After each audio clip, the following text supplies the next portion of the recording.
శ్రీ గురుభ్యో నమః.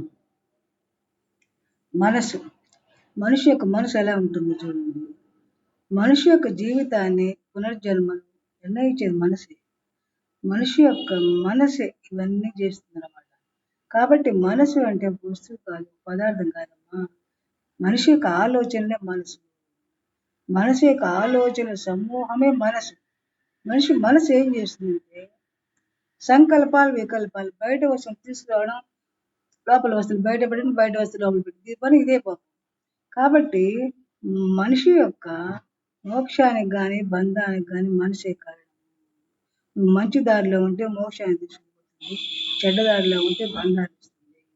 కాబట్టి చాలా మంది ఏంటంటే మనసులో కొత్త కొత్త ఆలోచనలు వస్తుంది. అది మంచి ఆలోచనతో పర్వాలేదు. కాబట్టి నువ్వు మనసుని కనిపెట్టుకోవాలి. నాకు చెడ్డ ఆలోచనలు వస్తున్నాయి, మంచి ఆలోచనలు వస్తున్నాయి. ఒకవేళ నీకు చెడ్డ ఆలోచనలు వస్తున్నాయి, గత జన్మ సంస్కారాలు అంతే. ఇంట్లో ఏమన్నా డిస్టర్బెన్స్ వచ్చినా, సమస్య వస్తే ఆలోచించండి. వెంటనే మాట్లాడవకండి. వెంటనే మాట్లాడకుండా దాన్ని కొంచెం వాయిదా పెట్టి రేపటికి వాయిదా వేసుకోండి. వాయిదా వేసుకుంటే సమస్య పలచబడుతుంది. సమస్య పలచబడిందనుకో బుద్ధిని కరెక్ట్గా సమాధానం ఇస్తుంది. సమస్య తేలిగ్గా అయిపోతుంది, నువ్వు రిలీఫ్ అయిపోతే అవతల వాడు రిలీఫ్ అయిపోతావు. అలా మనసుని అరికట్టుకోవాలి.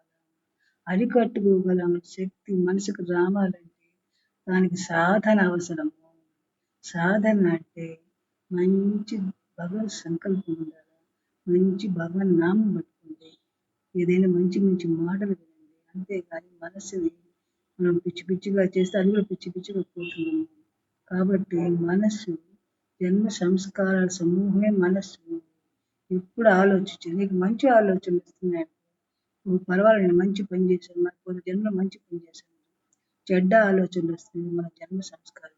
వాడు బాగున్నారు, వీళ్ళు బాగున్నారు అనుకుంటున్నారు. అందువల్ల మీరు ఆలోచించుకుంటూ ఉండాలి. దీని పరిష్కారం ఏంటి?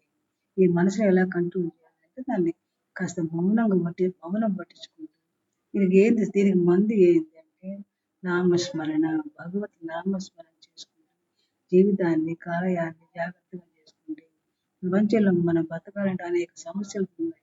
అనేక సమస్యలతో పోరాడుతున్నాం కాబట్టి ప్రశాంతంగా బతకండి. మన ఫ్యామిలీ ప్రశాంతంగా ఉండాలంటే మనం ప్రశాంతంగా ఉండాలి, మన మనసు ప్రశాంతంగా ఉండాలి. Please try to understand.